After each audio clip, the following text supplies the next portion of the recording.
ডেনমার্কের রাজধানী কোপেনহেগেনে অবস্থিত ইসরায়েলি দূতাবাসে পাঠানো একটি সন্দেহজনক প্যাকেট নিয়ে তদন্ত শুরু করেছে পুলিশ।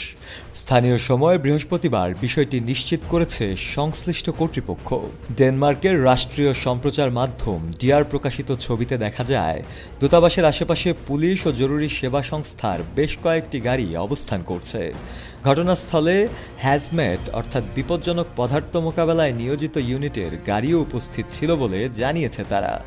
কোপেনহেগেনের উত্তরে হেলেরাপ এলাকায় অবস্থিত একটি সাদা ভবনের সামনে নিরাপত্তা বেষ্টিত স্থানে ভারী অস্ত্রধারী পুলিশ, সেনা সদস্য এবং সবুজ পোশাকে গ্যাস মাস্ক পরিহিত হ্যাজম্যাট দলের সদস্যদের উপস্থিতিও ছবিতে দেখা যায়। ঘটনার পরপরই সামাজিক যোগাযোগ মাধ্যম এক্সে দেওয়া এক পোস্টে কোপেনহেগেন পুলিশ জানায়, আমরা ইসরায়েলি দূতাবাসে অবস্থান নিয়েছি। এখানে পাঠানো একটি প্যাকেট নিয়ে তদন্ত চলছে। বর্তমানে আমাদের কাছে এ বিষয়ে অতিরিক্ত কোনো তথ্য নেই। দূতাবাস সংলগ্ন সড়কগুলো সাময়িকভাবে বন্ধ রাখা হয়েছে। কোপেনহেগেন পুলিশের কর্মকর্তারা গণমাধ্যমকে জানান, সাধারণ জনগণের জন্য চিন্তার কোনো কারণ নেই। প্যাকেটটি দূতাবাসের কর্মীদের মাধ্যমে প্রথম শনাক্ত হয় এবং তারাই পুলিশকে বিষয়টি অভিহিত করে। তবে প্যাকেটের ভেতরে কি থাকতে পারে সে বিষয়ে কোনো মন্তব্য করতে রাজি হননি তারা।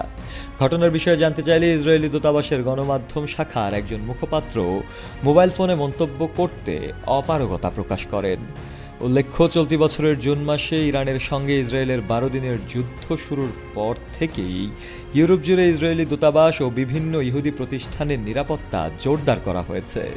তদুপরি গত সপ্তাহে ডেনমার্কের অরহাত শহরের এক ব্যক্তিকে গ্রেফতার করা হয়, যিনি ইরানি গোয়েন্দা সংস্থার হয়ে জার্মানিতে ইহুদি সম্প্রদায়ের ব্যক্তি ও অবস্থান সংক্রান্ত তথ্য সংগ্রহের সন্দেহভাজন ছিলেন। জার্মানির ফেডারেল প্রসিকিউটরদের মতে চলতি বছরের শুরুতে তাকে বার্লিনে ইহুদি এলাকা ও নাগরিকদের ওপর নজরদারির দায়িত্ব দেওয়া হয়েছিল। তবে এ বিষয়ে বিস্তারিত কিছু জানানো হয়নি এখনো। শফেল মাওলা, কালের কণ্ঠ।